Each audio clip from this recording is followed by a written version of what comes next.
Everyone, मैं सुष्मिता त्रिपाठी आप लोगों का बहुत सारा स्वागत करती हूँ आज के सेशन में। आज हम लोग जानने वाले हैं इंश्योरेंस के बारे में। बैंक के बारे में तो हमारी बहुत डिस्कशन होती रहती है, लेकिन इंश्योरेंस कहीं ना कहीं छूट जाता है। उसके सेवरल रीजंस हैं और अभी हम सभी लोगों को पता है कि इंश्योरेंस का एग्जामिनेशन भी होना है।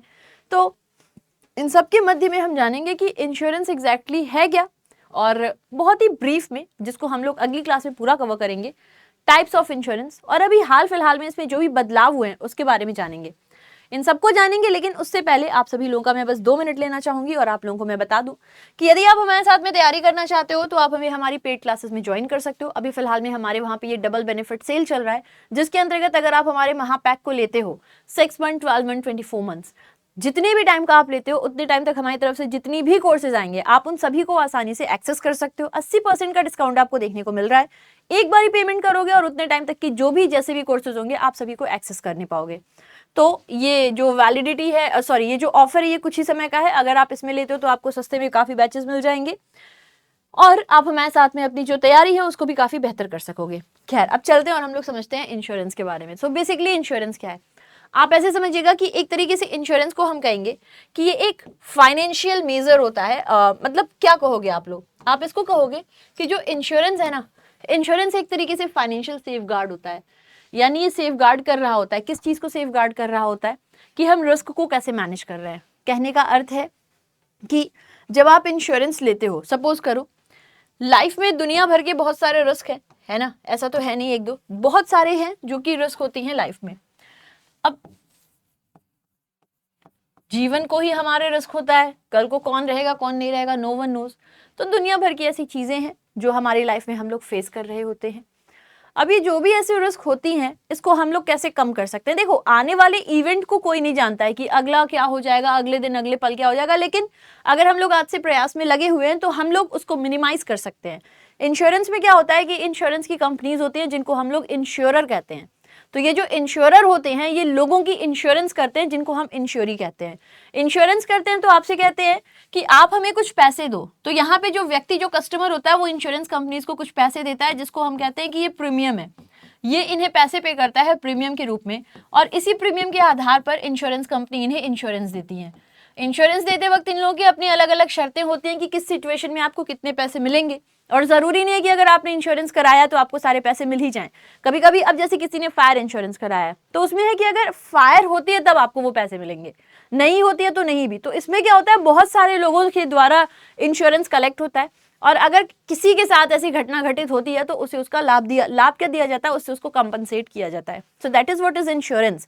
इंश्योरेंस में आप अपनी तरफ से प्रीमियम पे कर रहे हो, उसके आधार पे आपको इंश्योरेंस मिल रहा है, और जरूरी नहीं है कि आपने जो पैसे दिए वो आपको लौटाए ही जाए। कुछ सिचुएशन में लौटाए जाते हैं, अगर कुछ नहीं हुआ है तो नहीं किए जाते हैं, क्योंकि आपको रिस्क को कवर कर रहा होता है। ठीक है, अब जरा यहाँ पे देखिएगा सभी लोग, क्या लिखा हुआ है कि इंश्योरेंस का मतलब होता है फाइनेंशियल सेफगार्ड, कि रिस्क को कैसे मैनेज करना है। एक तरीके का कॉन्ट्रैक्ट होता है इंश्योरर और इंश्योर्ड। इंश्योरर जो कंपनी इंश्योरेंस कर रही है, इंश्योर्ड जिसका इंश्योरेंस हुआ है, उनके बीच का एक कॉन्ट्रैक्ट होता है। ये फाइनेंशियल कंपनसेशन देती है अलग अलग डैमेज का। प्रॉपर्टी के लिए होता है, हेल्थ के लिए होता है, इंजरी के लिए होता है, बहुत सारी अलग अलग तरीके के होते हैं। ठीक है, फाइनेंशियल स्टेबिलिटी इंश्योर करती है कि कल को अगर कोई ऐसा अनएक्सपेक्टेड इवेंट होता है तो उसमें लोगों की रक्षा करेगा, इस पैसे से चीजों को कंपनसेट किया जा सकता है। एक स्ट्रक्चर्ड फाइनेंशियल प्रोडक्ट है जिससे जो पोटेंशियल रिस्क है उसको थोड़ा सा मिनिमाइज करे, उसको थोड़ा ये कम कर सके। अगर हम बात करते हैं आज के समय में इंडिया के अंदर इंश्योरेंस कंपनीज, तो ये 58 है। हमारे वहां पे देखो 2 तरीके के इंश्योरेंस हो जाते हैं। एक को हम कहते हैं life insurance. Life insurance company basically life की इंश्योरेंस करती हैं कि कल को अगर ये व्यक्ति नहीं रहा तो इसके नहीं रहने पे इसके परिवार को कैसे सिक्योर रखा जाएगा, क्योंकि वो नहीं रहेगा, परिवार के खर्चे तो कम नहीं होंगे, तो कैसे उसको कम करेंगे या कैसे उसको सिक्योर रख सकते हैं। So that is simply life insurance. इसके अलावा जो भी इंश्योरेंस है, जैसे कि हेल्थ हो गया, मोटर इंश्योरेंस हो गया, फायर इंश्योरेंस हो गया, सभी नॉन लाइफ में आते हैं। तो लाइफ और नॉन लाइफ इंश्योरेंस आप देख सकते हो। आप सभी लोगों से एक छोटी सी रिक्वेस्ट है, होमवर्क होगा जहां आप लोग ये देख के बताओगे कि ये काउंट सही है या इसमें कुछ चेंजेस है। ठीक है, तो ये आप लोग देखोगे। हमारे देश में हम बात करते हैं LIC की, आप सभी लोग जानते होंगे। तो LIC एकमात्र ऐसी हमारे देश की लाइफ इंश्योरेंस कंपनी है जो कि सरकारी है। ठीक है, तो अगर हम बात करते हैं कि हमारे देश में ऐसी कौन सी सरकारी कंपनी है जो कि लाइफ इंश्योरेंस दे रही है, वो LIC है। इसके अलावा जो भी लाइफ इंश्योरेंस कंपनीज हैं वो सभी की सभी प्राइवेट हैं। वहीं हम नॉन लाइफ या बाकी जनरल री इंश्योरेंस या एग्रीकल्चरल की बात करते हैं तो ऐसे कुल 6 पब्लिक सेक्टर हैं जो कि जनरल इंश्योरेंस में है। इनके नाम को हम अलग अलग करके आसानी से पढ़ेंगे, ठीक है। जनरल में और भी काफ़ी चीज़ें, एग्रीकल्चर फील्ड की भी है, री इंश्योरेंस की भी एक कंपनी है, ये सब आप देख सकते हो, ठीक है। एकमात्र ऐसी सरकारी कंपनी जो कि री इंश्योरेंस कर रही है ये है GIC री। री इंश्योरेंस का मतलब होता है जब इंश्योरेंस कंपनीज अपना इंश्योरेंस कराती हैं तो उसको री इंश्योरेंस कहते हैं।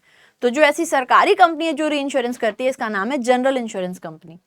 तो ये तो कुछ इनसे रिलेटेड हो गई जनरल बातें कि हाँ कैसे कैसे इंश्योरेंस होते हैं, कितनी कितनी कंपनीज हैं जो सरकारी हैं, प्राइवेट भी काफ़ी सारे कंपनीज हैं हमारे देश में।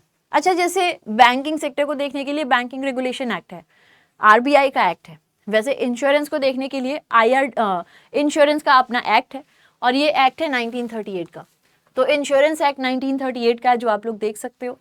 अगर हम बात करते हैं कब आया है तो इसको ब्रिटिश इंडिया लेकर आई थी ताकि हमारे देश में जो इंश्योरेंस का सेक्टर है उसका रेगुलेशन किया जा सके।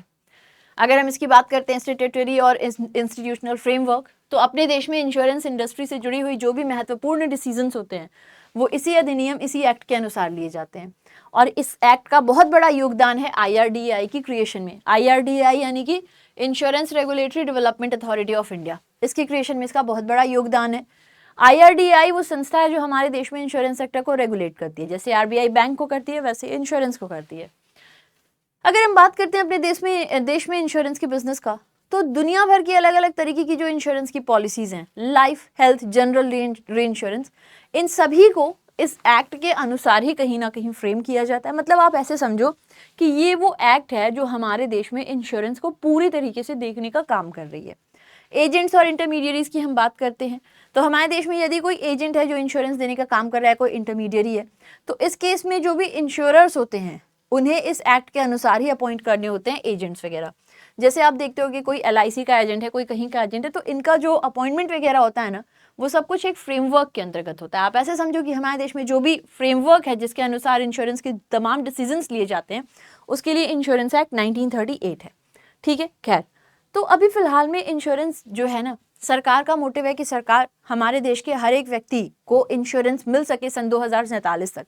उसको पूरा करने के लिए बहुत सारे चैलेंजेस हैं, बहुत कुछ है, उसमें बहुत सारे बदलाव लाने की ज़रूरत है। अभी फिलहाल में सरकार ने अपनी तरफ से कुछ नई चीज़ों को लागू किया है, कुछ पुरानी चीज़ों की जगह नए रूल लाने की बात की है, कुछ ड्राफ्ट रेगुलेशन है और कुछ हो चुके हैं। उनके बारे में पढ़ते हैं कि क्या क्या बदलाव किए गए हैं और इससे कैसे चैलेंजेस को ओवरकम करेंगे। तो अभी फिलहाल में जो इनमें अमेंडेड प्रपोजल्स हैं उनके बारे में अगर हम बात कर लेते हैं कि जो प्रपोज्ड अमेंडमेंट्स हैं, जो चेंजेस किए गए हैं 2024-25 में, अभी जब मैं ये रिकॉर्ड कर रही हूँ तब जो है उसके बारे में हम डिस्कस करते हैं। जैसे इसमें जो बदलाव होता है वो हम लोग फर्दर फिर डिस्कस करेंगे शॉर्ट्स के जरिए या फिर ऐसे ही सेशन के जरिए। सबसे पहला हम यहाँ देख सकते हैं FDI। तो यदि कोई कंपनी है जो इंश्योरेंस सेक्टर में FDI करने की इच्छुक है और हमारे देश में आके इंश्योरेंस में FDI करना चाहती है, तो पहले तो इन्हें 74% तक अलाउड था, लेकिन आप सभी को पता होगा इस बार का बजट आया तब भी अनाउंसमेंट की गई थी कि यदि अब कोई चाहता है इंश्योरेंस में FDI करना तो वो पूरा 100% तक का अपना FDI कर सकता है।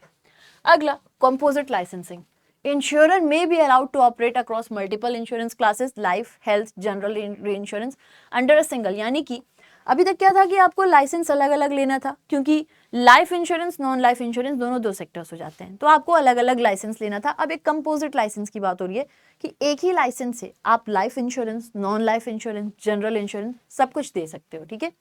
एक्सपेंडेड बिजनेस स्कोप, तो जो भी इंश्योरर्स हैं, जो कि इंश्योरेंस कंपनी है, ये एडिशनल एक्टिविटीज़ भी अब कर सकते हैं, जैसे कि इंडेमनिटी का बिजनेस कर सकते हैं, ठीक है, मैनेज कर सकते हैं, रियलाइज कर सकते हैं जो भी इंश्योर्ड एसेट्स हैं, एम्प्लॉय वेलफेयर को सपोर्ट कर सकते हैं, एक्विजिशन रिलेटेड अगर ऐसी कोई भी एक्टिविटीज़ है तो ये उसका भी अपना काम कर सकते हैं, ठीक है। तो ये भी अभी बदलाव लाने की बात हो रही है ताकि इनका बिजनेस ज़्यादा से ज़्यादा बेहतर हो सके। Capital requirement and differential capital, तो IRDAI जो है कैपिटल रिक्वायरमेंट अलग अलग इंश्योरेंस के लिए अलग अलग रख सकता है, रिड्यूस कर सकता है मिनिमम कैपिटल को 100 करोड़ के लिए। मतलब जैसे क्या होता है ना कि जो भी इंश्योरेंस की कंपनीज होती हैं उन्हें अपने पास में कैपिटल रखना होता है ताकि कल को अगर इनके बिजनेस को कुछ हार्म होता है तो ये खुद को बचा सके। तो सभी इंश्योरेंस कंपनीज के लिए एक ही जैसा कैपिटल रिजर्व रखवा देना शायद अनफेयर होगा, क्योंकि कुछ छोटे बिजनेस है वो उतना नहीं कर पाए, तो इन्होंने कहा है कि डिपेंडिंग अपॉन द सेगमेंट हम इसको बदलाव करके रखेंगे, ठीक है। शेयर ट्रांसफर होल्ड, तो IRDAI approval required if share transfer exceed 5% of paid up. तो अभी तक क्या था कि अगर कभी भी ये लोग जो है बिजनेस में शेयर ट्रांसफर कर रहे होते थे 1% से भी ज्यादा, तो IRDAI की अप्रूवल लेनी थी। कहा जा रहा है अब इसको बदल के 5% कर दिया जाएगा कि अब अगर 5% तक कोई शेयर ट्रांसफर कर रहा है किसी इंश्योरेंस कंपनी में तब IRDAI की अप्रूवल लेनी होगी, पहले it was just 1%। Actuarial oversight, actuarial वो बंदा होता है ना जो रिस्क का कैलकुलेशन करता है और उसके बारे में बातें बताता है। तो अभी तक था कि केवल और केवल लाइफ इंश्योरेंस कंपनीज को एक्चुरियल ओवरसाइट करना था। अब कहा जा रहा है कि जितने भी इंश्योरर हैं, चाहे लाइफ इंश्योरेंस चाहे हेल्थ इंश्योरेंस, सभी को एक्चुरियल ओवरसाइट कंडक्ट करना होगा, इन्वेस्टिगेशन करना होगा। इससे कंपनीज पहले से प्रिपेयर्ड होंगी कि क्या क्या परेशानियां हो सकती हैं, कैसे रिस्क हो सकता है, उसका कैलकुलेशन होगा, तो वो खुद को आगे के टाइम में बेटर प्रिवेंट कर पाएंगे किसी भी अनफोर्सीन सर्कमस्टेंसेज में। इन्वेस्टमेंट नॉर्म्स रिलैक्सेशन, तो देखिएगा consolidate investment provision in a unified section 27 allow investment in private limited companies under certain condition. पहले क्या था कि जो इंश्योरेंस कंपनीज थी इनको अलाउ किया जाता था कि आप सिर्फ और सिर्फ सरकारी बॉन्ड्स में, शेयर सिक्योरिटीज कंपनीज में इन्वेस्ट करो, और इनके अलग अलग इन्वेस्टमेंट के बहुत सारे अलग अलग नॉर्म्स थे। अब इन सारे के सारे इन्वेस्टमेंट से जुड़ी हुई चीज़ों को सेक्शन 27 में रख दिया गया है और कहा गया है कि अब आप लोग चाहो तो सरकारी और जो प्राइवेट है उसमें भी क्या कर सकते हो, इन्वेस्ट कर सकते हो। इससे फायदा क्या होगा, फायदा ये होगा कि जब हम लोग डाइवर्सिफाई करते हैं अपने इन्वेस्टमेंट को तो उससे हम लोग पोटेंशियल रिस्क समझ सकते हैं, पोटेंशियल यील्ड जान सकते हैं, जिससे हम लोग फायदे कमा सकते हैं। तो वो चीज़ अब इन्हें अलाउ की जाएगी, ठीक है। Then conflict of interest safeguard, extended prohibition of common director officers across insurance applicable to all classes। पहले क्या होता था ना, मान लो कोई एक ही बंदा है डायरेक्टर अलग अलग इंश्योरेंस कंपनीज में, उसे कोई फैसला लेना हो रहा है तो किसी एक के साथ में वो ज्यादा फेवर कर रहा है, उस कंपनी के लिए ज्यादा हित में सोच रहा है। तो कहा गया कि भाई देखो, एक बंदा एक ही इंश्योरेंस कंपनी का डायरेक्टर होगा, दो में नहीं होगा, और ये सभी के लिए एप्लीकेबल होगा, ठीक है। Amalgamation flexibility, enable mergers between insurer and non life insurer entities under IRDAI's condition। तो अब ये क्या होगा ना, जो मर्जर हो रहा था, पहले था कि इंश्योरर्स जो होंगे वो सेम टाइप के होंगे, अब इसमें ये फ्लेक्सिबिलिटी रखी जा रही है कि सेम टाइप के नहीं भी होंगे तो भी चल जाएगा, ठीक है। इंटरमीडियरी लाइसेंसिंग, तो यहाँ पे क्या है कि जो insurance agent intermediaries can register once, no 3 year renewals pending payment of annual fee, IRDAI retains power to suspend cancel as needed. तो अब क्या है ना कि इन लोगों को बार बार में नहीं कराना है, वन टाइम रजिस्ट्रेशन होगा। जो भी एजेंट्स हैं या जो भी इंटरमीडियरीज हैं जो अपने प्लेटफॉर्म पे बेच रहे हैं इंश्योरेंस को, इन्हें वन टाइम अपना रजिस्ट्रेशन कराना होगा। लेकिन अगर IRDAI को कभी भी लगता है कि इसमें कुछ गड़बड़ी है, कुछ गलत है, तो उसको IRDAI एक्शन लेके और कैंसिल कर सकता है। इसके अलावा enhanced IRDAI power and penalty, IRDAI था लेकिन IRDAI के पास जो पावर था पेनाल्टी लगाने के, बाकी सारी चीजें वो बहुत लिमिटेशन में थी। अब उसको भी बदला जा रहा है। क्या कहा जा रहा है कि जो IRDAI है ये डायरेक्ट कर सकता है किसी भी व्यक्ति को कि वो रिटर्न करे रॉन्गफुल गेन्स वायलेशन, मतलब अगर कोई गलत तरीके से पैसे कमा रहा है तो उनके ऊपर IRDAI स्ट्रिक्ट एक्शंस ले सकता है। अभी तक था कि 1 लाख रुपए प्रतिदिन लगाया जाएगा फाइन, अब इसको 5 लाख कर दिया जाएगा। ज्यादा से ज्यादा 10 करोड़ तक फाइन लगाया जा सकता है कोई अगर किसी के साथ में चीट या कोई गलत काम कर रहा है। फॉल्स सबमिशन के लिए 1 करोड़ को 5 करोड़ पर फेलियर कर दिया गया है। Investment regulation power to IRDAI, यहाँ पे देखिएगा IRDAI to determine investment requirement via regulation rather than fix, ठीक है। तो क्या इन्वेस्टमेंट होनी चाहिए, कैसे इन्वेस्टमेंट होनी चाहिए, अभी तक ये एक्ट के मुताबिक था। अब IRDAI अपने मुताबिक देखेगा कि कितनी कैसी क्या इन्वेस्टमेंट होनी है। नेट ओन फंड, तो क्या है ना कि जो री इंश्योरेंस के लिए हमारे वहां पे नेट ओन की नीड थी 5000 करोड़ की थी, ठीक है। इसमें क्या होता था कि री इंश्योरेंस में वही कंपनीज आ सकती हैं जिनके पास में बहुत कैपिटल है, 5000 कैपिटल करोड़ बड़ी अमाउंट है, तो वही कंपनीज आ सकती थी। अब इसको चेंज करके 500 करोड़ किया जा रहा है। इससे फायदा क्या होगा, फायदा ये हो जाएगा कि जो भी री इंश्योरर्स हैं उसमें स्मॉल प्लेयर्स भी आ सकेंगे। अब जब ज्यादा लोग री इंश्योरेंस करेंगे कंपटीशन बढ़ेगा, साथ ही साथ में जो प्रोडक्ट है वो बढ़ेंगे और बेहतर परफॉर्म भी करेंगे, ठीक है। देन IRDAI इलेक्ट्रॉनिक फाइलिंग, तो IRDAI अलाउ करेगी कि अब इलेक्ट्रॉनिक सबमिशन किया जाए रिटर्न स्ट्रीमलाइन कंप्लायंस का। कंज्यूमर प्रोटेक्शन नॉर्म में ये आ गया है, इंटरनल ओम्बड्समैन स्कीम जो इनकी है उसमें IRDAI ने कहा है कि जो भी इंश्योरर्स हैं, जो इंश्योरेंस कंपनी है, ये क्लेम ग्रीवांस अब देख सकते हैं 50 लाख तक का, यानी इंटरनल, यानी एक इंश्योरेंस कंपनी की जो इंटरनल ओम्बड्समैन है वो 50 लाख तक का क्लेम इंश्योरेंस खुद ही देख सकती है, उसे फर्दर एक्सटर्नल लेवल पर नहीं भेजना है। तो ये कुछ प्रपोज चेंजेस हैं, इससे जुड़ी हुई और भी कोई चेंजेस आते हैं तो वो भी मैं आपके साथ लेकर आऊँगी। इस तरीके से हम लोग कुछ और भी वीडियोज़ कर लेंगे ताकि हम लोग LIC EDO के लिए खुद को प्रिपेयर कर सकें। रस्ट अगर आप चाहते हो बेहतर तरीके से प्रिपेयर करना है इंश्योरेंस अवेयरनेस को, तो आप हमें हमारे LIC EDO के कोर्स में ज्वाइन कर सकते हो। साथ में करंट अफेयर्स जरूर देखिए मॉर्निंग 6:45 AM पे। फिर मुलाकात करेंगे। Till then thank you, take care, love you, bye bye.